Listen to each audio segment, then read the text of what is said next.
Hello and welcome back to Radiant Dawn 0% Growth. We're on Chapter 2 of Part 1. I realize I've been saying, just Prologue, Chapter 1, Chapter 2, and maybe that was obvious, but yeah, this is Part 1. There will be more Chapter 2s later, but for now, this is the Chapter 2 that we are playing. And it is an Arrive map. This is the Arrive tile. We gotta work our way up this gap, up the stairs, and around here with Laura, who is our new healer. Laura is unsurprisingly weak, statistically, level 1 healer. And unlike some of the early low-level healers that you get in some of the other games, most notably, I would say FE8 with Molder, but also, to a lesser extent, FE7. So I was using Priscilla, and he actually, even in FE9, I used Risk some in the late game. Anyway, the point is, Laura is not really like a long-term viable unit. A lot of those other healers, the reason they're viable, I guess there's two reasons. One is that there's relevant late-game staves that you want to be able to use, and it's hard to train up staff rank on later joining units. Even if they start with a relatively high staff rank, it can be hard to get them to a high enough rank to use, warp or rescue or whatever. The other reason is because I just brain farted and I don't know what I was going to say. Well, I think I basically just said both of my points in one in the previous point. I think that's what happened.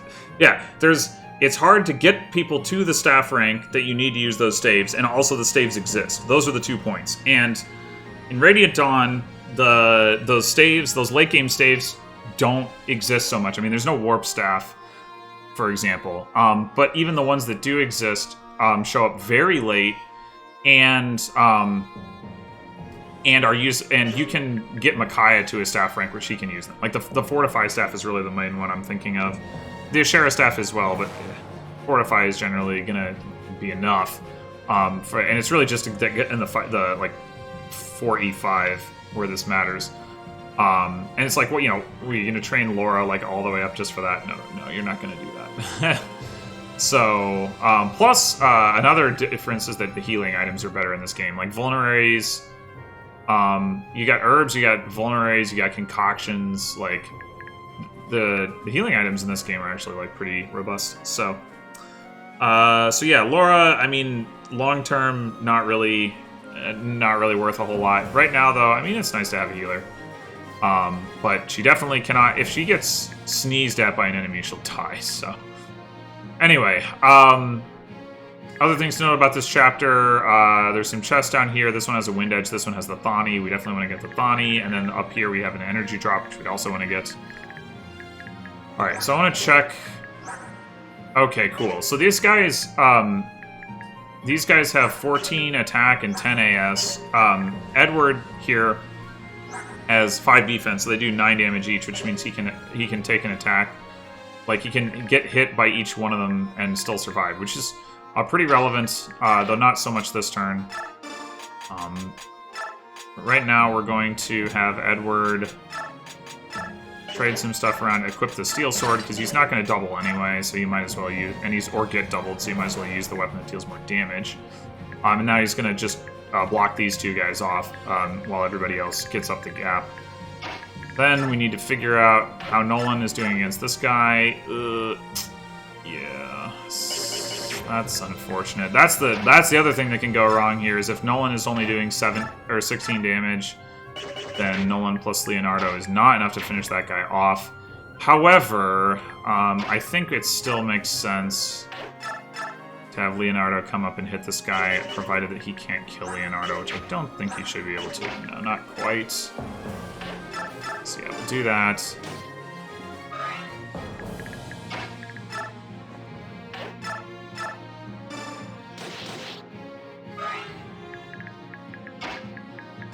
And then just these 2 over here.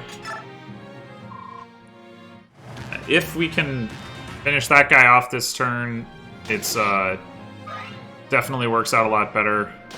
Because Nolan doesn't have to take damage, Leonardo doesn't have to take damage. We're much better positioned for next turn. Unfortunately, it is not to be.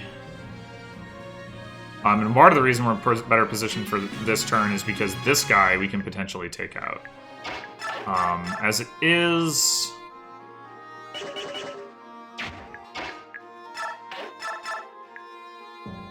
As it is, we cannot. So what we're gonna do... Probably... So 9 damage to that guy... 9 damage to that guy... 7 and 7. Yeah, okay. So we're gonna have Leonardo finish this guy off. We're gonna heal Nolan.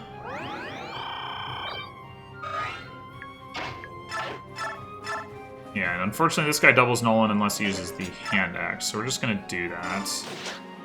Oh, nice. Miss is definitely helpful there. I'm gonna go ahead and attack here. I'm gonna actually trade Nolan, though, the steel axe so that he has a slightly higher hit rate now. That attack isn't likely to matter, but I'm gonna make it anyway. And then, yeah, so now, because these guys each only do 14 damage, the guy, whichever the guy starts further away, sometimes does 15. But because of that, we can now back Edward over to here, use an herb, and he will counterattack both of them, and hopefully Wrath crit kill one of them. Probably won't, but hopefully will. Actually, he probably doesn't even kill even if he does activate Wrath, but maybe, I don't know.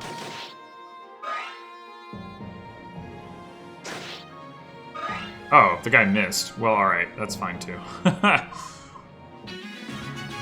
Alright, and now our Jagan has shown up. Soth, hooray! So, Soth is, well,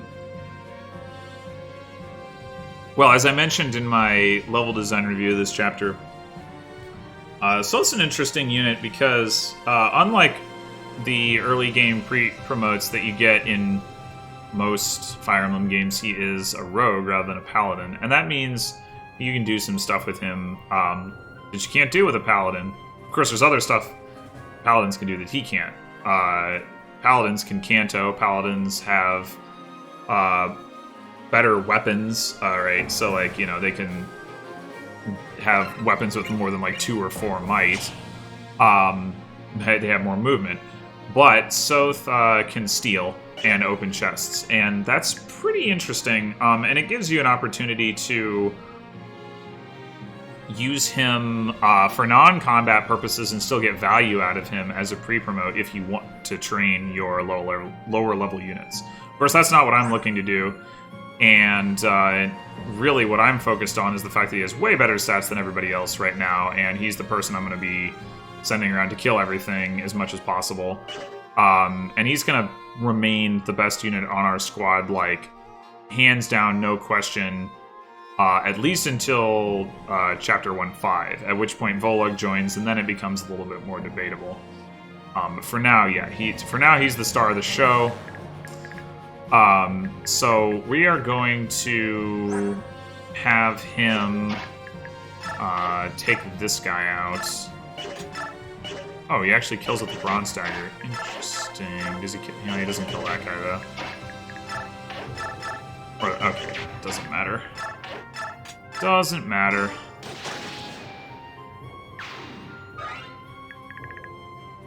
Alright, so now we want to take this guy out.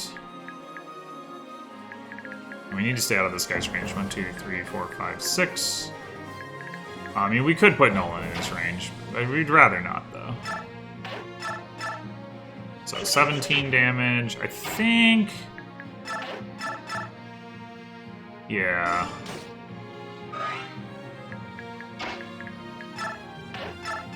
Alright, don't miss, Nolan. Thank you. Alright, so now this gives us the opportunity to use Micaiah to help finish off one of these guys. I think we are going to do that by taking out this guy specifically because we want Micaiah moving forward because Soth can have trouble one-rounding the soldiers over here, and Micaiah's support bonus increases the amount of damage that Soth does. And so, yeah, let's... Oh, wait, this guy can get up over the gap.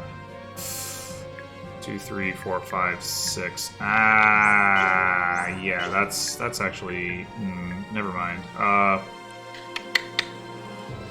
hopefully, let's see. 1, 2, 3, 4, 5...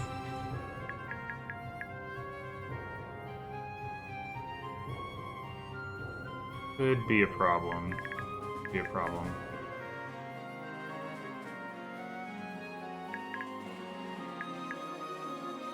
Alright, well, I'm just gonna do this, because I kind of need Edward's help.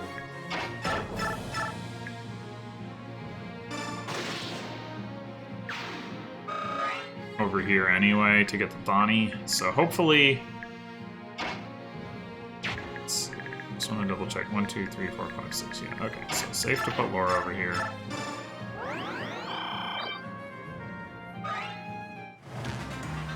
Hopefully we can get Micaiah far enough. Nice, let's go, Edward.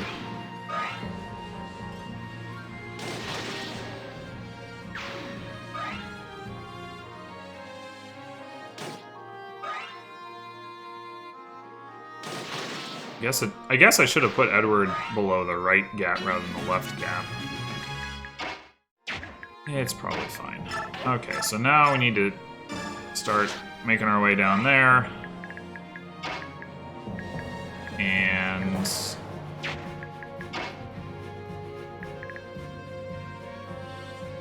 think...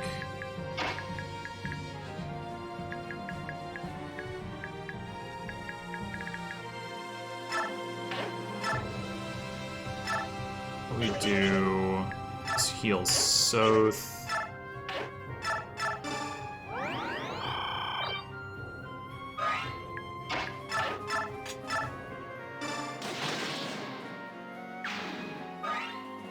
Alright, so Micaiah, if you come over to here and then 1, 2, 3, 4, 5, shove this turn. Still not going to be in range. We could shove her this turn. Edward's not going to jump down the gap next turn anyway, so let's do that. Let's shove her with Edward. Here, shove her with Leonardo.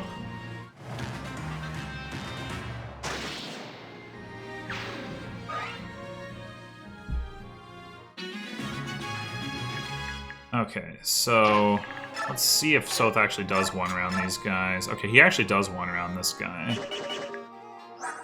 24 and 9 defense, 25 and 10, but he doesn't one round that guy, and that's the one that matters. And the reason being that we need Soth to one round this guy in enemy phase so that he can come through and open the chest, get the energy drop. So Micaiah, if she's here, which she can actually be shoved by Laura right here, and then 1, 2, 3, 4, 5. Laura can arrive next turn anyway. We could actually shove Laura 3 times and get out this turn, but then we wouldn't get the energy drop, and we do want the energy drop, so... So yeah, let's do that.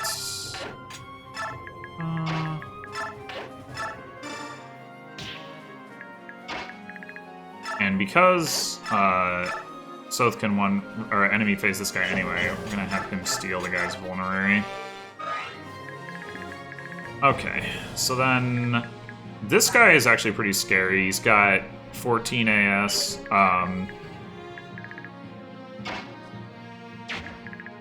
Let's see here. How do we want to play this? It would be really nice if we could set ourselves up to open both of the chests, but it's very unlikely that we can actually do that. So we can have Nolan just go down and attack the guy. But his hit rate is crap. So I think what we prefer to do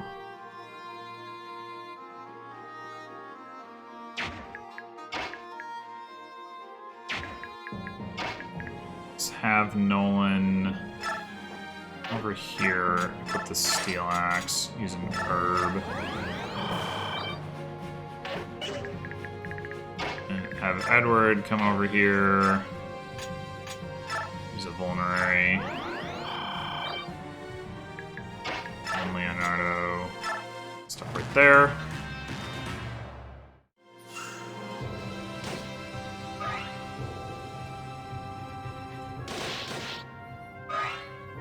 Okay, so Nolan did hit, which is awesome. Unfortunately, the guy didn't circle around and put himself in position to get shot from above by Leonardo, which would have been really nice. Let's see how the hit rate's looking. Oh, that's not too bad. There we go. And we're actually in position to do ye old trade, open chest, get the wind edge. Trade, grab the wind edge and the chest key. Open the chest. Thani.